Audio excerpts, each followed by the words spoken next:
bilang di PRKK pada malam hari ini. Amin. Amin. Amin. Amin dong. Aduh gimana nih? Amin. Ya Ibu baik. Pada malam hari ini kita bersama-sama ingin ikut Tuhan Yesus. Tuhan Yesus baik ya benar ya. Ya benar kan? Pengen ikut Tuhan Yesus kan benar? Benar. Amin. Yang bilang amin silakan bangkit diri. Sama-sama kita mau joget. Kita ingin ikut Tuhan Yesus. Bahwa Tuhan Yesus Allah kita yang sangat baik dan Allah kita terbaik. Monggo mas, monggo mbak. Kita mau ikut Tuhan Yesus.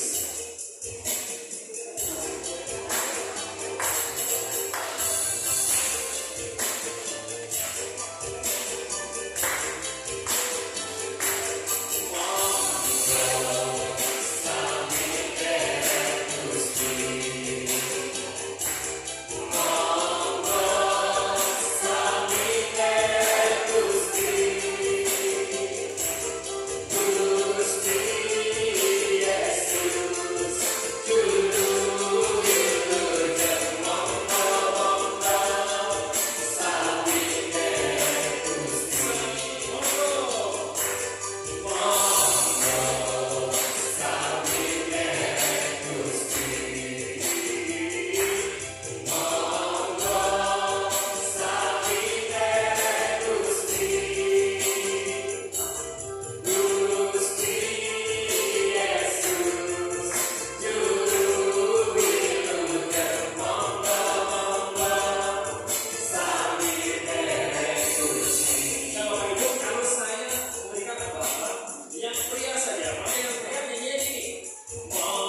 syukur dari hati kami yang terdalam. Karena kasih sangat luar biasa selalu begitu besar kasih-Mu Bapa, Kau berikan anak-Mu yang tunggal.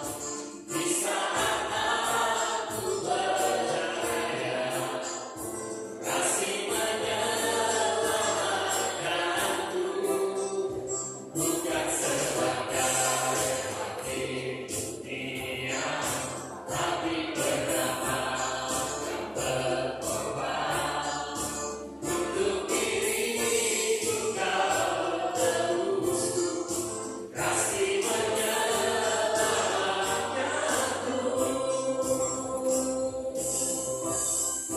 dengan kasih-Nya yang mengubah hidupku, dengan kasih-Nya yang selalu ada. Kasih Yesus bagiku. Dengan pilur-pilurnya Tuhan, dengan pilur-Nya yang sembuhkan lukaku, dengan salib-Nya yang menebus aku. Kasih Yesus bagiku. Begitu besar kasih-Mu Bapa, Kau berikan anak-Mu yang tunggal.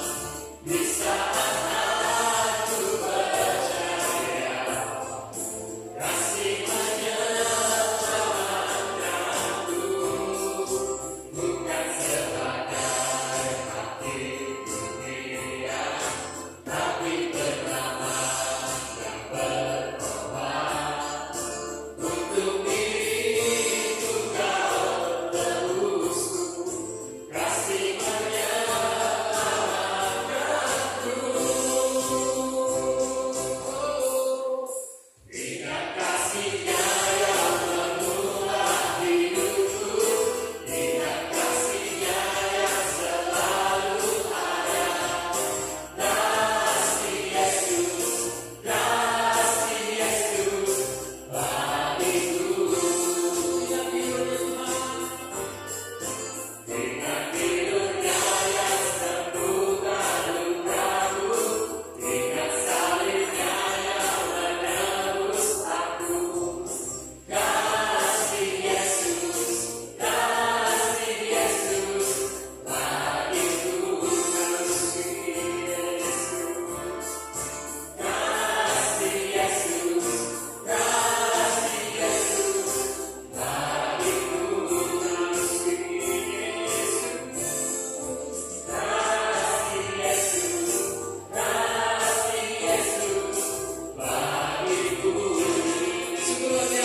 fokus kepadamu saja saat ini.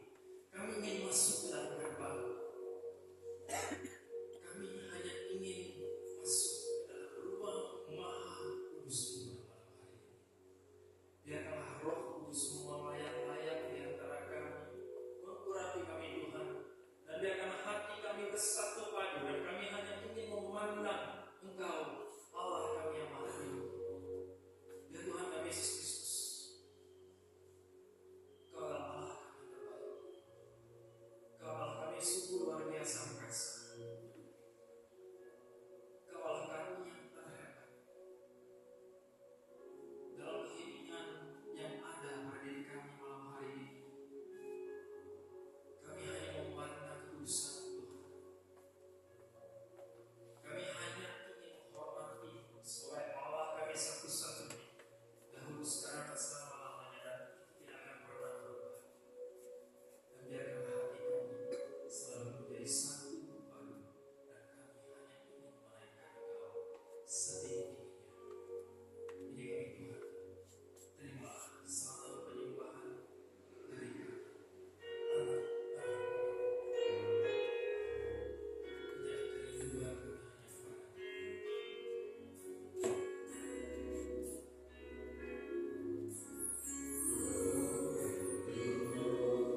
Sebelumnya izinkan dulu saya memperkenalkan diri. Saya Oscar Benjamin dan saya berasal dari PDPK Santo Laurentius. Ini HP saya dan juga ini email saya. Kelihatannya pasti bakal komen, kenapa foto cowok sendiri? Oke, kita lupa fotonya berempat. Oscar sudah menikah 2 bulan yang lalu, 28 September, menikah di Laurentius. Puji Tuhan sebagai wajah lancar. Dan puji Tuhan juga sampai saat ini belum menghasilkan buah, tapi nggak apa-apa. Artinya boleh semakin sering berusaha. Dan kalau ditanya apa sih yang saya dapetin, apa sih pengalaman setelah menikah walaupun baru 2 bulan ini, ternyata Bapak Ibu banyak hal-hal baru. Walaupun sudah pacaran 2 tahun, tapi ternyata banyak hal baru yang baru saya rasakan, yang baru saya tahu setelah saya menikah. Yang pertama adalah porsi tempat tidur. Mungkin Om Tante juga setuju, ternyata kalau setelah menikah, jatah suami itu tidurnya hanya di ujung. Mau seberapa lebar pun kasur, tempat tidur untuk jatahnya suami itu ternyata hanya seluas badan kita. Sangat terbatas, tidak bisa bergerak banyak. Di sini ketawa, ya setuju. Tetapi walaupun Oscar terbatas ruang geraknya, walaupun tidak bisa banyak bergerak, tapi Oscar tetap merasakan sukacita. Mengapa? Karena orang yang membatasi ruang gerak Oscar adalah wanita yang saya pilih dengan sadar. Dia yang saya pilih untuk menemani hidup saya. Sehingga walaupun ruang gerak saya terbatas, tapi tetap banyak yang bisa saya lakukan.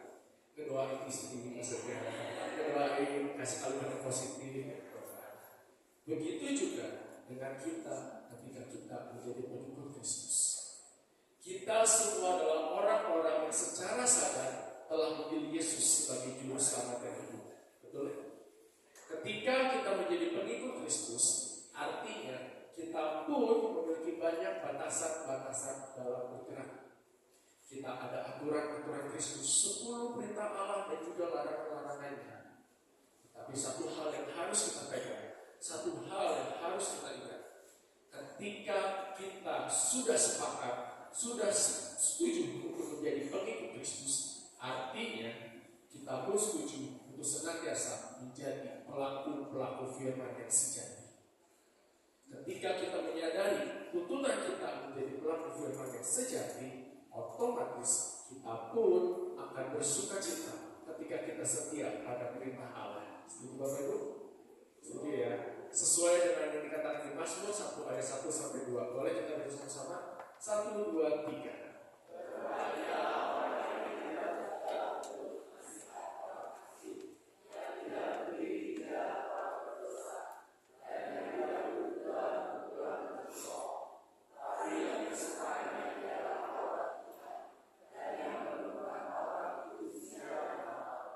Bahagialah orang yang merenungkan Taurat siang dan malam.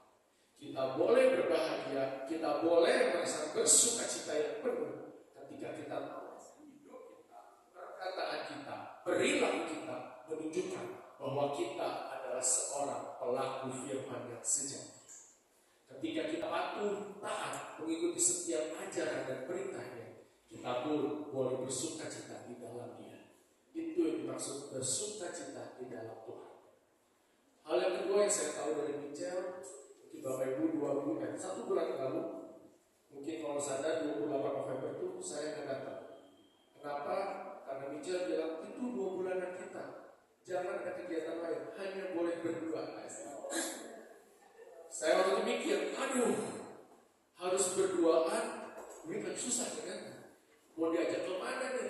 Pasti keluar duitnya banyak. Orang kita mau ngerayain 2 bulanan, saya udah sempat berpikir jauh bakal keluar uang banyak. Tapi ternyata di 28 November, waktu itu hari Kamis, ternyata yang Michelle mau lakukan adalah hanya tidur siang berdua. Kami dari jam 3 sampai sekarang tidur siang berdua. Itu pun bangun gara-gara TV di tempat saya. Kalau kamu tidur dengan anjing, yang kita apa sih? Kita apa? Bapak Ibu, Michelle berkata, gak masalah tempatnya cuma di kamar, gak masalah keadaannya sederhana, yang penting berdua sama Oscar. manusia merasa damai dan tenang. Bapak Ibu Saudara, itu juga yang seharusnya terjadi dalam diri kita. Ketika kita tahu kita dekat dengan Allah, ketika kita sadar bahwa kita sudah meluangkan waktu kita untuk terus dekat dengan Dia, untuk doa pribadi, pujian ibadah pribadi, rajin membaca Alkitab, maka damai sejahtera Kristus pun sudah selayaknya ada tinggal di dalam diri kita. Kita baca sama-sama ayat-ayatnya di Mazmur 62 ayat 2 sampai 3. 1, 2, 3.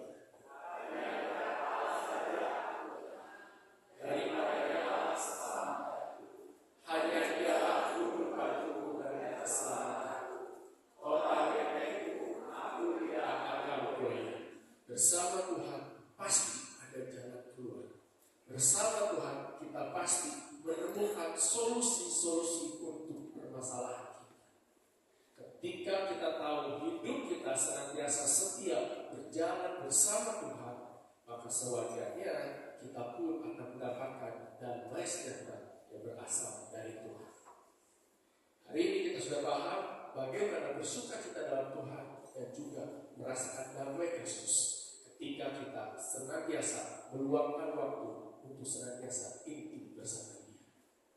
Tapi pertanyaannya, mungkinkah kita tetap bisa merasa sukacita dan damai sejahtera dalam situasi yang saat ini? Bapak Ibu mungkin sepakat dengan saya, waktu itu kita berharap banyak setelah COVID selesai, ekonomi pulih, semuanya boleh bangkit kembali, semuanya boleh baik-baik kembali. Tapi ternyata sampai saat ini ekonomi belum pulih 100%. Cari uang masih aja susah, toko masih aja sepi. Hari ini belum cuma satu. Tapi apakah mungkin? Apakah kita masih boleh bersuka cita dan mengatakan benar damai Tuhan ada di dalam kita?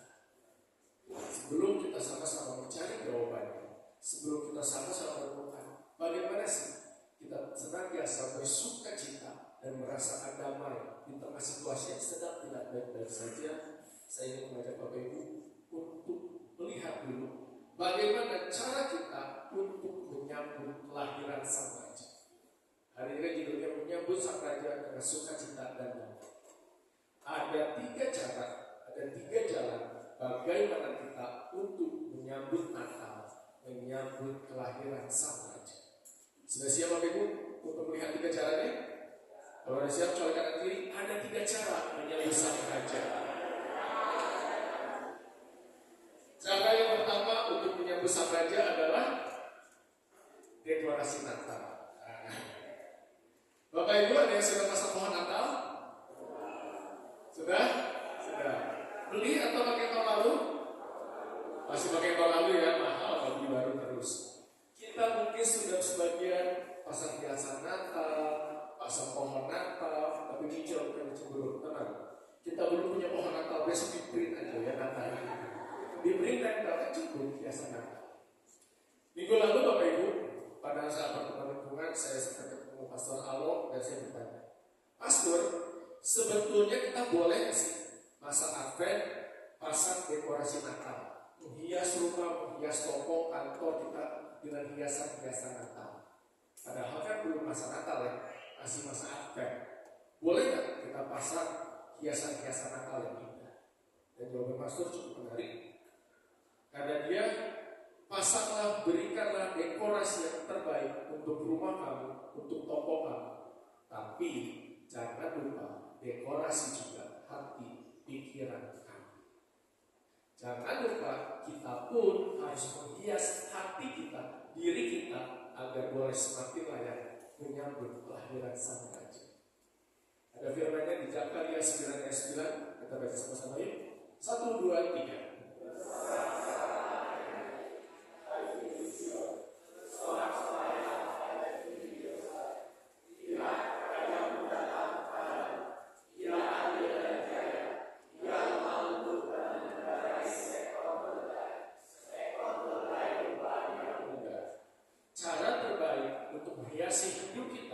Semakin layak untuk menyambut kelahiran Sang Raja adalah teruslah bersyukur. Jangan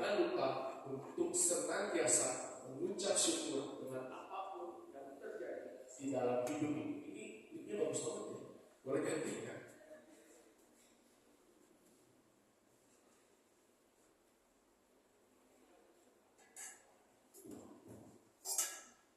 Jangan lupa untuk menghiasi hidup kita dengan ucapan syukur.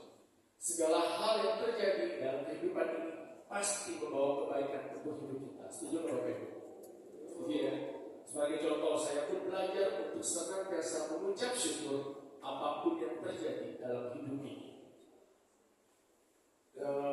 1 bulan yang lalu, tiba-tiba di hari Sabtu pagi jam 5:30, saya dapat WA, kepala karyawan toko saya bilang, Pak, 3 karyawan mengundurkan diri tanpa alasan yang jelas. 3 karyawan. Kita punya karyawan 5, 1 kepala, 3 orang, dan 1 karyawan baru. 3 jalan artinya sama aja hilang semua, keluar, resign tanpa ada alasan, tanpa penjelasan yang jelas. Mereka pun resign melalui WA. Kami sempat panik, habis bingung, aduh gimana, apa yang harus dilakukan. Tapi puji Tuhan, dari jam 6 sampai jam 8 kita WA, cari orang-orang yang dulu sempat keluar, ditarik lagi, atau mungkin yang sedang melamar kerja kita panggil semua, dan puji Tuhan kita dapat karyawan baru, 2 orang karyawan baru. 1 minggu berjalan, 1 minggu berselang setelah mereka keluar, baru karyawan yang tetap bertahan bercerita pada kami, Bapak, sebetulnya 3 karyawan ini kalau keluar Bapak bersyukur. Kenapa? Karena mereka setiap ada pembeli, mereka dengan semangat mengusir para pembeli. Beneran Bapak Ibu, toko udah sepi, beli udah susah, gitu. Sekali datang diusir, nampuk barangnya ada habis, barangnya ada ukurannya salah, diusirin semua. Ya memang setiap hari kita memasukkannya kurang, tapi kurang sadar gitu. Kalau ada mereka yang suka mengusir pembeli, kita pun melihat untung aja mereka keluar di bulan Desember. Puji Tuhan belum mendekati Lebaran. Bisa dibayangkan ya, Lebaran di mana kita sebagai toko baju di masa panen untuk dapat pembeli yang banyak diusir-usir, kan kesel ya. Tapi untung di bulan November ini dia boleh keluar. Puji Tuhan mereka keluar dengan sendiri. Begitu juga dengan kejadian 1 minggu yang lalu. Ketika itu Sabtu pagi, saya sama Michelle udah berjanji mau ikutan kur untuk pernikahan. Tapi yang menarik, ketika saya bangun pagi, saya lihat kenapa sepi ya, ada orang. Ternyata jam 4 pagi suster mama kabur, pulang gitu saja tanpa ada alasan. Waduh, ini gimana? Kalau ninggalin mama apa sendiri nggak lucu ya. 2 orang lansia sepuluh-puluhan akan saling menolong gitu kan. Tapi puji Tuhan ada karyawan yang siap datang, akhirnya bantuin, dan saya sama Michelle akhirnya memutuskan beda lah ya. Gimana juga tetap harus berjalan, tetap bersyukur. Dan satu hal yang bisa saya syukuri, suster saya sudah datang lagi, dan susternya beragama Katolik. Satu hal yang saya syukuri, mengapa? Karena di agama yang Katolik gak ada alasan pulang kampung pada Lebaran. Jadi nggak bisa lagi capek-capek dari suster malah karena dia seorang Katolik, bisa juga diajar bisa. Begitu banyak alasan, begitu banyak cara untuk kita mengucap syukur. Walaupun di awalnya terlihat sulit, walaupun di awalnya terlihat menyebalkan, tapi ketika kita terus mengikuti jalan Tuhan, ketika kita setia pada kehendaknya, pasti ada pelangi kasih di setiap gadai kehidupan. Ini Bapak Ibu, itu yang pertama. Ketika kita mau menyambut Natal, jangan lupa mendekorasi hati kita dengan ucapan syukur. Yang kedua, kita menyambut Natal dengan barang-barang diskon. Setuju nggak sih? Benar nggak sih? Sabtu lalu PVJ ngadain midnight sale. Toko kami kebagian macetnya, tapi saya tidak ada limpasan pembeli. Hari Sabtu betul-betul sepi, semua mungkin datang ke PVJ, begitu banyak diskon. Mungkin Bapak Ibu juga sudah mulai belanja barang diskon untuk memenuhi kebutuhan Natal. Kenapa nggak mau dibantu nanti? Frank Eco diskon juga. 12 ya masih banyak diskon juga. Jika kita sedang menyambut Natal dengan barang-barang diskon, maka kita pun jangan lupa untuk senantiasa mendiskon sifat-sifat buruk kita untuk menyambut Natal. Jangan lupa, jika kita senang berbelanja harga-harga yang murah, kita pun seharusnya senang memotong perbuatan-perbuatan kita yang tidak berkenan di hati Tuhan. Ada ayatnya kita bisa baca dari Nabi Yesaya 40 ayat 3 sampai 5. Kita baca sama-sama ya. 1, 2, 3.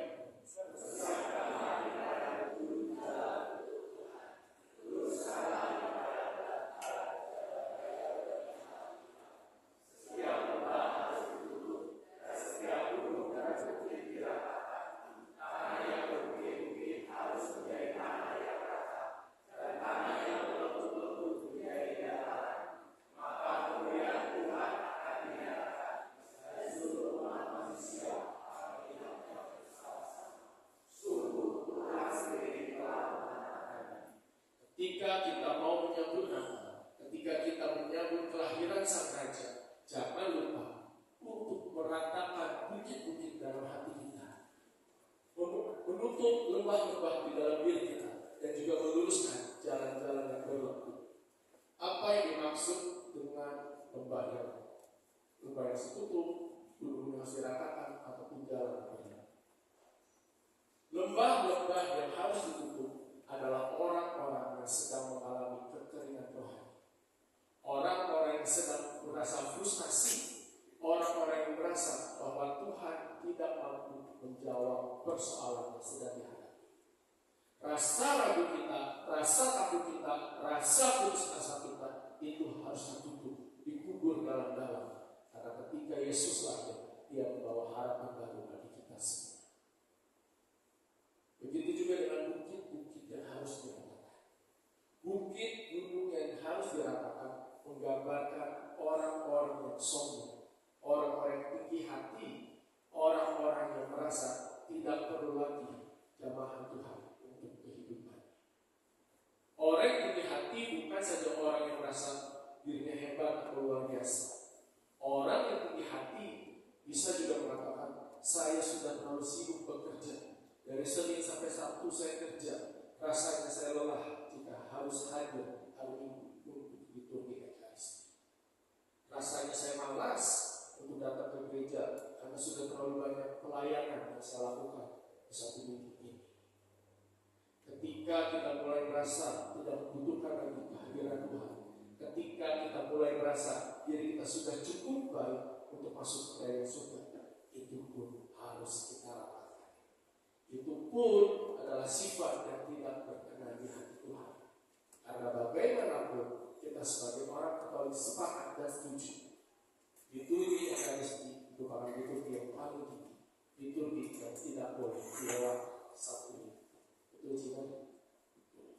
Apapun alasannya kita harus senantiasa membutuhkan pertolongan Tuhan. Dan yang ketiga, jalan berliku yang harus diluruskan. Jalan yang berliku ini menggambarkan orang-orang yang hari ini bertobat, besok umat lagi. Hari ini berbuat dosa, hari ini menyesali, besok hanya mengulang perbuatan yang sama. Mungkin tidak pernah mendengar sebuah istilah dosa favorit, yang hari ini bertobatkan, hari ini menyesali, besoknya diulang kembali. Itu pun adalah sifat yang tidak berkenan di hati Tuhan. Karena Wahyu dikatakan, aku akan menemukan engkau orang yang suam-suam kuku, tidak panas, tidak dingin. Jika hari ini bertobat, maka teruslah kita berpegang pada perintah Allah untuk terus bertobat. Dan yang menarik, dikhususkan kita juga mengingatkan di masa Advent ini, jangan lupa untuk melakukan pertobatan ekologis. Kita pun memiliki tanggung jawab, kita pun memiliki kewajiban untuk melestarikan alam kita.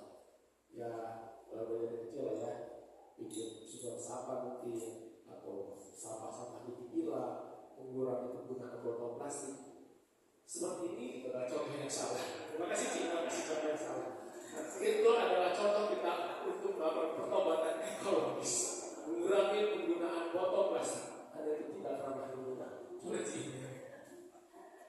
Karena itu Bapak Ibu, mungkin tadi sore sudah sempat melakukan ibadah tobat, tapi kalau yang belum, jangan kecil hati,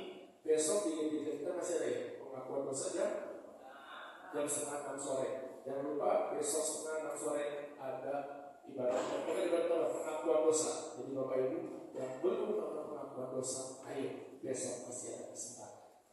Itu langkah kedua yang bisa kita lakukan untuk menyambut Natal. Jangan lupa mendiskon perbuatan buruk kita. Syukur-syukur bukan diskon doang ya, tapi dihilangkan, dihapuskan perbuatan buruk kita. Yang ketiga, dalam menyambut Natal jangan lupa untuk tukar kado. Betul ya Bapak Ibu? Mungkin ada di kantornya atau di komunitasnya sudah melakukan tukar kado. Berbagi kado, berbagi kasih itu pun adalah hal yang baik. Mengapa? Karena ketika kita berbagi kado, kita memberikan perhatian kepada sesama, itu menunjukkan bahwa Allah sudah tinggal di dalam kita. Yuk kita baca sama-sama di 1 Yohanes 4 ayat 7. 1, 2, 3.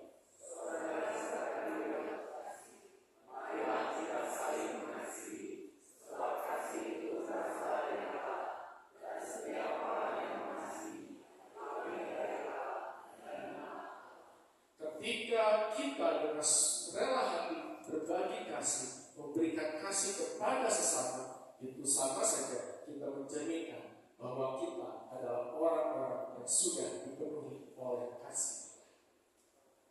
Bapak Ibu, ketika Yesus dilahirkan, dia ditempatkan dalam sebuah palungan.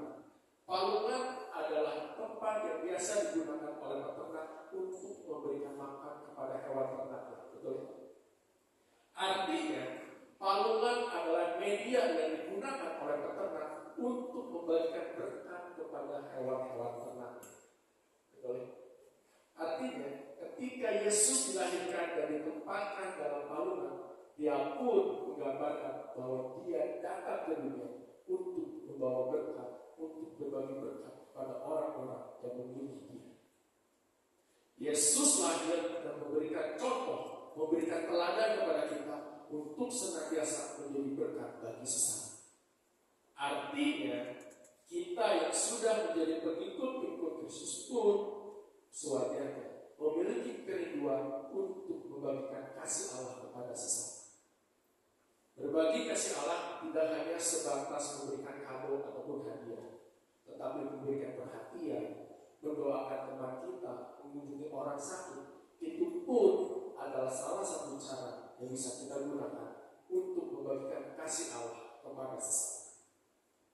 Dan puji Tuhan, di dalam komunitas ini kita pun membagikan kesempatan untuk Bapak Ibu berbagi kasih. Nanti saat kartu kolektif dibagikan, jangan lupa memberikan lembaran apa sih itu? Lembaran merah ya. Jangan lupa kasih lembaran yang terbaik sebagai bukti kita mengasihi sesama, sebagai bukti bahwa kita rindu berbagi kasih kepada sesama. Oke Bapak Ibu, jangan lupa saat kartu kolektif dibagikan, berikan yang terbaik sebagai ungkapan rasa syukur kita kepada Tuhan. Dan Bapak Ibu, jika kita sebagai orang Katolik, kita masih sadar bahwa sebenarnya kita itu sudah punya ciri-ciri, kita tuh sudah punya tanda-tanda bahwa kapan sih Natal itu datang, kapan sih hari Natal itu akan terjadi. Ada ciri-ciri yang kita bisa dapatkan. Setidaknya 4 ciri yang nyata yang menunjukkan bahwa Natal itu sudah semakin dekat. Ketika di depan gereja sudah ada 4 lilin Advent yang menyala, artinya Natal sudah semakin dekat. Kalau kita nonton RCTI, udah ada 2 film andalan ini, artinya hari Natal sudah semakin dekat juga ya. Dan jika PDPKK Santo Laurentius sudah mengadakan bentuk pendek dengan acara games, itu pun menjadi tanda bahwa Natal sudah semakin dekat. Jika 4 hal ini sudah terjadi, tetapi Bapak Ibu masih belum saja bertobat, belum saja bersyukur, belum saja berbagi kasih, maka kalau itu bertobatlah. Kerajaan surga sudah semakin dekat. Dan tadi kita bisa lakukan kesimpulan bagaimana cara untuk menyambut kehadiran Sang Raja. Pertama adalah dengan deklarasi hati dengan ucapan syukur. Yang kedua, diskon sifat buruk dengan bertobat. Dan jangan lupa berbagi kasih Allah sebagai kado terindah. Dan balik lagi pertanyaan awal, apakah mungkin kita boleh merasakan sukacita, bisa tetap bersukacita dan merasakan damai di di tengah situasi yang kurang baik seperti saat ini? Apakah mungkin kita tetap boleh bersuka cita, dapat merasakan hidup yang tenang, menyambut Natal padahal situasi sedang tidak baik-baik saja? Apakah masih mungkin Bapak Ibu? Mungkin ya, betul Ustaz. Masih mungkin Bapak Ibu? Mungkin. Seperti yang dikatakan Yesaya 41 ayat 10. Yuk kita bersama-sama. 1, 2, 3.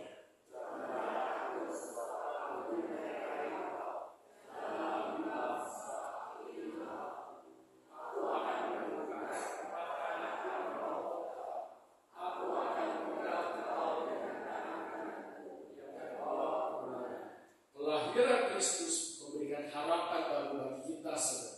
Kehadiran Sang Raja membawakan sukacita dan juga hari depan yang penuh dengan harapan.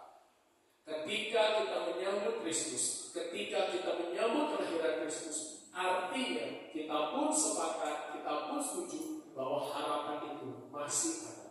Bahkan janji Kristus mengatakan, ketika kita setia bersama Kristus, ketika kita berjalan di dalam Kristus, Dia menjanjikan kemenangan bagi kita semua. Apakah artinya ketika kita menjadi pengikut Kristus, artinya kita bebas dari masalah? Enggak. Masalah tetap ada, tetapi kita boleh teguh berdiri menghadapi permasalahan. Bahkan jika kita merenung lebih dalam lagi, ketika Bunda Maria mengandung Yesus, apakah dia hidupnya baik-baik saja? Apakah ketika dia hamil mengandung Yesus, hidupnya penuh dengan hal-hal yang baik dan penuh kelancaran? Tidak. Justru kita tahu ketika dia sedang hamil besar 9 bulan, dia harus berjalan dari Nazaret menuju Betlehem untuk mengikuti sensus penduduk. Dia harus berjalan sejauh 130 km. Bahkan dikatakan waktu tempuh mereka untuk berjalan kaki sekitar 7 sampai 10 hari. Bisa dibayangkan Bapak Ibu, hamil besar tapi harus berjalan selama 10 hari di tengah panas, terik, situasi yang berat. Ketika Maria mengandung Yesus, dia pun merasa kesusahan. Begitu juga dengan kehidupan kita. Ketika kita hidup bersama Kristus, kita hidup di dalam Kristus, bukan berarti kita bebas dari permasalahan, tetapi sebaliknya, di setiap permasalahan kita bisa melihat bahwa Yesus membawa kita, menggiring kita pada harapan baru, pada jawaban-jawaban baru, sehingga kita bisa berkata, Tuhan memang benar-benar menyelamatkan kita. Amin Bapak Ibu. Jadi bagaimana kita untuk tetap bersuka cita di tengah situasi berat ini? Yang pertama, jangan pernah berhenti untuk berdoa. Ada yang mengatakan push, pray until something happen. Berdoalah terus sampai situasi boleh terjadi. Berdoalah terus sampai permohonan kita boleh dikabulkan. Tetapi yang menarik, konsep berdoa dikatakan Yesus dalam Matius 7 ayat 11, kita baca sama-sama dulu ya. 1, 2, 3.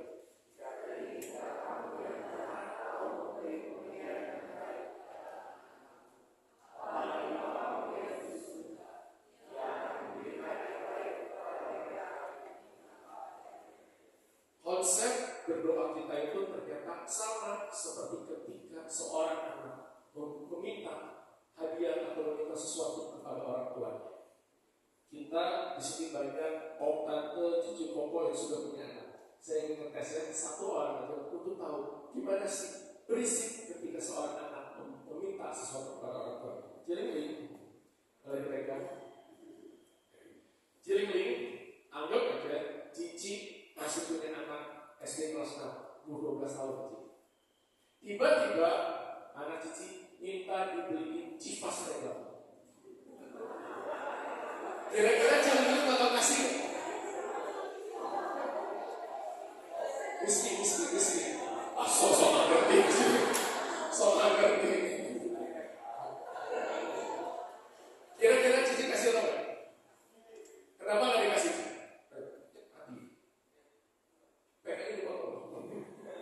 Dikasih? Kenapa sih? Dan itu berbahaya. Jangan-jangan permohonan kita, permintaan kita pun tidak baik untuk diri kita. Jangan-jangan ketika kita meminta sesuatu dan tidak diberikan, bukan Tuhan tidak sayang kepada kita, tapi sama seperti jawaban Filipi. Jangan-jangan itu tidak tepat untuk diri kita. Jangan-jangan yang kita minta itu bukan kebutuhan kita, tapi hanya keinginan mata semata. Itu yang pertama. Yang kedua, cilik. Anggap sekarang aku udah agak gede, umur 3 SMP, berarti belum kesini ya. Terus tiba-tiba dia minta dibeliin mobil. Cilik kasih apa? Enggak dikasih. Oh mungkin enggak dikasih. Kenapa enggak dikasih? 3 SMP. Bentar lagi punya SIM berarti kan? Saudara kecil. Tapi nanti kalau udah dewasa dikasih. Sebelum dikasih mobil, langsung dikasih mobil kah? Atau dikasih les dulu, kursus dulu? Suruh belajar dulu. Terima kasih Cilik. Boleh tepuk tangan untuk ibu kita dulu. Sebelum Cilik memberikan mobil, dia akan memberikan les terlebih dahulu kepada anaknya yang beli mobil. Sebelum doa kita dikabulkan, ada waktunya kita pun melewati sebuah proses agar kita layak dan siap menerima jawaban doa. Ada kala sebelum doa itu dijawab, sebelum doa itu dikabulkan, kita pun harus berusaha membuat diri kita layak di hadapan Tuhan sehingga doanya boleh dikabulkan. Bapak Ibu, beberapa tahun lalu waktu itu cici saya belum menikah dan dia sempat bertanya pada saya, Os, menurut lu kenapa sampai saat ini gua belum menikah? Dan waktu itu saya jawabnya singkat, tapi mungkin itu jawaban yang tepat. Saya tanya, kalau cici nikah hari ini, emangnya udah siap untuk jadi seorang istri? Kalau hari ini nikah, emangnya udah layak jadi seorang istri? Dia ketawa dan dia bilang, iya ya, kalau jadi istri seenggaknya bisa masak, bisa ngurus rumah, bisa beres rumah. Itu belum terjadi dalam dirinya. Dan ketika dia setelah mendengar ucapan saya, dia mulai belajar. Saya menemani dia belajar masak babi, tadinya dari sebelah jikir, sekarang bisa makan. Terus dari belajar dia untuk membersihkan rumah, membersihkan kamar sendiri, dan akhirnya setelah dia menjadi wanita sebetulnya bisa masak, bisa membersihkan rumah, jodoh pun datang. Dia berakhirnya menikah. Doa kita bukannya tidak didengarkan oleh Tuhan, tapi jangan-jangan kita harus melewati proses agar kita semakin siap, semakin layak untuk mendapatkan doa, mendapatkan jawaban dari doa. Itu hal yang kedua. Dan hal yang kedua adalah selain kita jangan pernah berhenti berdoa, jangan juga pernah meninggalkan komunitas. Ini adalah komunitas saya. Sebelum saya masuk dalam, saya ucapkan terima kasih dulu kepada PDP Kakak Santa Laurentius yang boleh hadir semua dalam pernikahan saya. Bisa dibayangkan ya, kalau anak-anak tim dari PDP Kakak Laurentius nggak hadir, pernikahan saya seperti kuburan, sepi ini.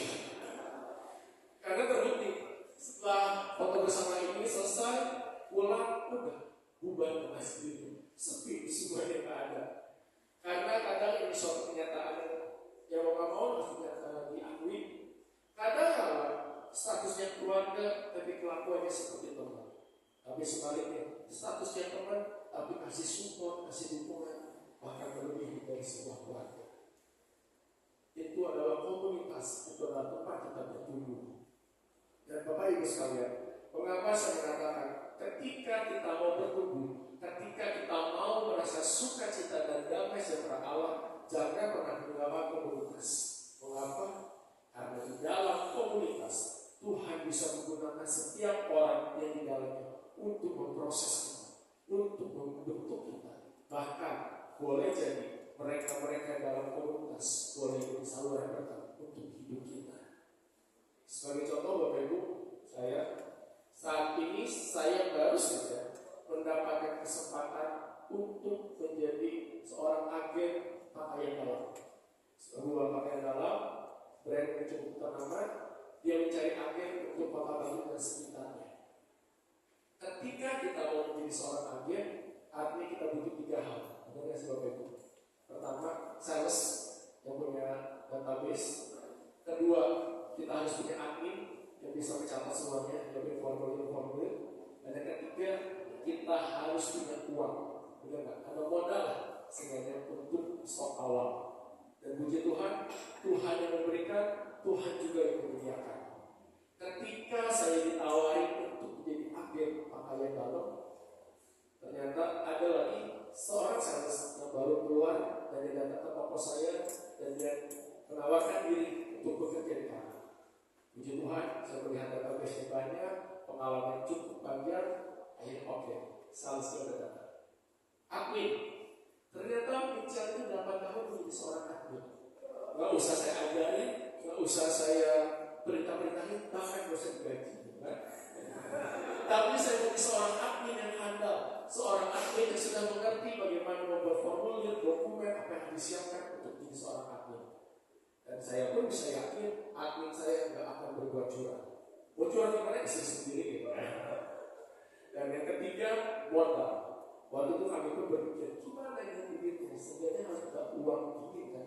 Uang yang bisa kita jadi pegangan. Dan yang menarik Bapak Ibu, Tuhan yang memberikan, Tuhan yang membiarkan. Ketika saya mau menjadi seorang agen, ternyata Tuhan pakai orang-orang yang di foto ini untuk menjadi saluran berkat bagi Tuhan. Apa yang terkumpul dari pernikahan saya bisa gunakan untuk modal awal saya dalam stok. Jadi sungguh luar biasa. Setiap pakaian dalam yang saya jual, di dalamnya terselip doa-doa dari Bapak Ibu sekalian. Dari sini kita bisa melihat, ketika kita setia dalam komunitas, ketika kita setia melayani pekerjaan Tuhan, ternyata Tuhan punya banyak cara, punya banyak jalan untuk membuka berkat bagi kita. Permasalahan boleh silih berganti, tetapi ketika kita setia pada Tuhan, dan Dia pun memberikan jalan keluar bagi orang-orang di sekitar kita. Amin. Dan yang ketiga, bagaimana caranya kita bersuka cita dan merasa damai? Saya bawa cek dari Filipina. Seorang pastor bernama Father Sok. Karena dia pastor namanya Father Sok. Oh dia kaya Father Sok. Apa pesan yang dikatakan oleh Father Sok itu kita dengar sama-sama. Siap belum? You want to be happy? The mother of happiness is thank you. You want to be able to say thank you without resentment, without hurt? The mother of thank you is I forgive. So, if you really want to be happy, don't just party, don't just call friends. Don't just drink more. Don't just eat more. Don't just go to an expensive rendezvous. Rather, make sure you forgive someone. Make sure you forgive. And then when the hurt is gone, you'll be able to say thank you. And when thank you is returned, you will be happy always. Ketika kita ingin mendapatkan kebahagiaan, ketika kita ingin merindukan sebuah harapan-harapan baru, jangan lupa untuk mengampuni sesama. Jangan lupa juga untuk meminta ampun jika kita sudah menyakiti orang. Di sini, mohon maaf, saya waktu lupa mengundang cincin untuk pernikahan. Cincin maafin, maka cincin pun akan merasakan bahagia dengan Tuhan. Beri teman berkesimpulan. Oke, sebagai penutup, biarlah semangat Natal boleh membawakan kita dalam kehidupan yang penuh dengan damai sejahtera. Dan biarlah sukacita Natal boleh membawa harapan-harapan baru bagi kita semua. Dan yang terpenting, biarlah kasih Natal boleh membawa kita merasa kasih yang sempurna, kasih yang penuh. Sebagai penutup, saya ingin mengundang pujian untuk berbagi bersama saya.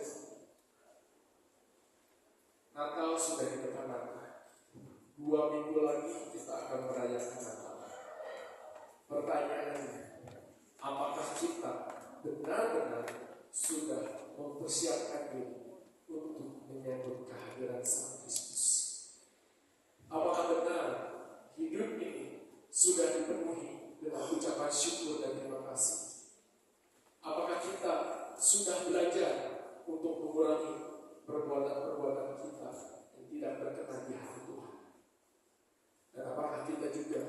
sudah senantiasa berbagi kasih kepada sesama. Yang Tuhan inginkan bukanlah sebuah perayaan yang mewah, bukan sebuah perayaan yang megah, tetapi yang Tuhan inginkan hati kita, jiwa kita, perilaku kita boleh semakin mencerminkan bahwa kita adalah anak-anak Allah, bahwa kita adalah anak-anak terang yang senantiasa dibentuk Tuhan menjadi pribadi yang indah dan mulia di hadapannya. Sebentar Ibu Ji akan menyanyikan sebuah lagu. Mari kita dengarkan, kita sambil sikap diri kepada dan jadikan ini tekad kita, jadi ungkapan kerinduan kita untuk senantiasa siap dibentuk dan diproses bersama.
Kami percaya kuasa-Mu lebih besar, kuasa-Mu teramat indah, kuasa-Mu mampu mengubah kami menjadi pribadi-pribadi yang benar-benar berkenan dan menyenangkan hati-Mu. Terima kasih Tuhan atas waktu-Mu. Terima kasih Tuhan atas kesempatan yang Kau berikan pada malam ini. Biarlah apa yang kami dapatkan, apa yang kami terima pada malam ini, boleh menjadi bekal baru, boleh menjadi semangat baru bagi kami, agar kami boleh layak menyambut Natal dengan penuh sukacita. Berkatilah persekutuan doa ini, berkatilah setiap umat yang hadir dalam persekutuan doa ini, biar boleh kami senantiasa merasakan sukacita dan damai yang hanya berasal daripada karena kami senantiasa hidup dibentuk dan ditambah sesuai dengan kehendak.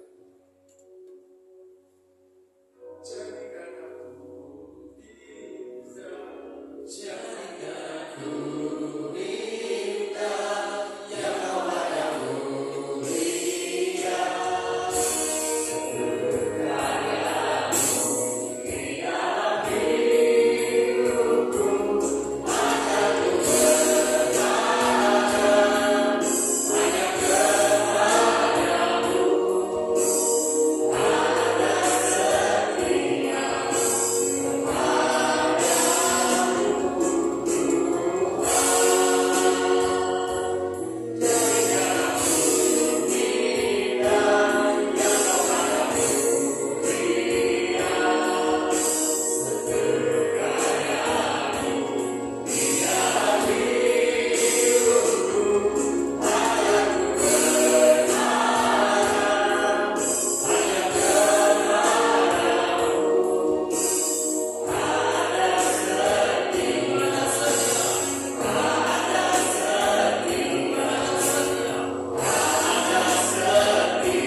Terima kasih untuk acara persekutuan doa pada malam hari ini dan untuk firman yang baru saja kami dengarkan. Semoga dalam situasi dan keadaan kehidupan kami saat ini, kami tetap mampu untuk mempersiapkan kehadiran yang Sang Juru Selamat dengan penuh rasa syukur dan damai sukacita. Marilah kita mohon. Allah Bapa yang Maha Baik, kami juga mau berdoa bagi Bro Oscar yang telah membawakan renungan pada malam hari ini. Kiranya berkat-Mu senantiasa tercurah untuk keluarga, untuk usaha, dan untuk karya pelayanannya. Anugerahkanlah kesehatan yang baik, biar setiap pelayanan dan pekerjaan yang dilakukannya sungguh semakin membuat banyak orang merasa diberkati. Marilah kita mohon. Bapa, kami juga mau berdoa bagi bangsa dan negara Indonesia agar menjadi negara yang adil dan makmur. Juga bagi Bapak Presiden Prabowo Subianto dan Wakil Presiden Bapak Gibran beserta seluruh jajaran kabinetnya. Kami mohon kiranya Engkau senantiasa mengurapi mereka. Anugerahkanlah kesehatan, hikmat kebijaksanaan, kejujuran, dan kekuatan kepada mereka dalam menjalankan tugas kenegaraan dan mengambil keputusan penting bagi bangsa ini. Marilah kita mohon. Bapa, kami juga mau berdoa bagi tim Pastores Santo Laurentius, Pastor Bogar, Pastor Maman, Pastor Hendra, Pastor Awo, beserta para imam lainnya. Anugerahkanlah kesehatan yang baik kepada mereka. Murnikan setiap pelayanan mereka dalam menjalankan tugas panggilannya untuk membawa umat-Mu agar semakin mengasihi Engkau sebagai satu-satunya Allah yang menyelamatkan. Marilah kita mohon. Bapa, kami juga mau berdoa bagi semua yang hadir di persekutuan doa pada malam hari ini. Berikanlah kami semangat untuk terus bersekutu dengan Engkau, untuk memuji dan menyembah-Mu, dan melayani serta dimanapun kami berada. Tuntunlah kami agar tidak membiarkan kesibukan duniawi menghalangi sabda Tuhan untuk tinggal dalam hati kami. Marilah kita mohon. Bapa, kami juga bersyukur dan berterima kasih atas seluruh berkat yang telah kami terima daripada-Mu. Saat ini kami mau memberikan persembahan kami yang terbaik untuk persekutuan doa kami, agar dapat dipergunakan dan untuk kegiatan-kegiatan yang dapat semakin memperluas kerajaan-Mu. Terima kasih Bapa untuk setiap doa-doa yang kami panjatkan kepadamu. Dan dengan pengantaran Putra-Mu Yesus Kristus dalam persekutuan dengan Roh Kudus yang berkuasa kini dan sepanjang segala masa. Amin. Bapak Ibu dan saudara-saudara terkasih dalam Kristus, sebagai ungkap syukur kita atas kebaikan Tuhan, mari kita memberikan persembahan yang terbaik untuk kemuliaan nama-Nya. May the Lord bless and keep you all.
Silahkan Bang Roland.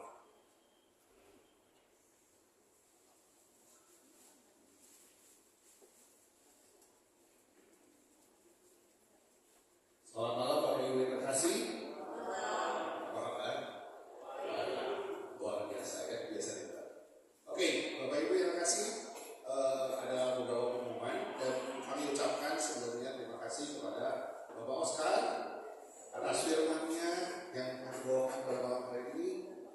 Tuhan memberkati.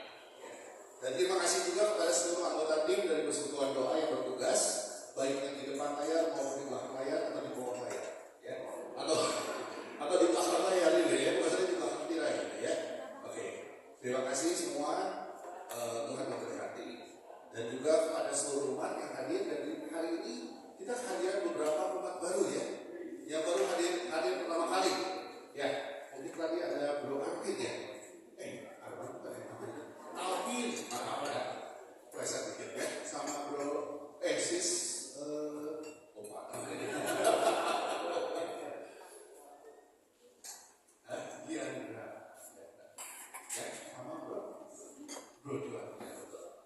Ya, selamat datang ya untuk di persekutuan doa Santo Laurentius. Mereka ini semua di ITB ya, betul ya, di ITB ya. Dan berasal yang saya tahu dari dia sama Alvin dari Surabaya.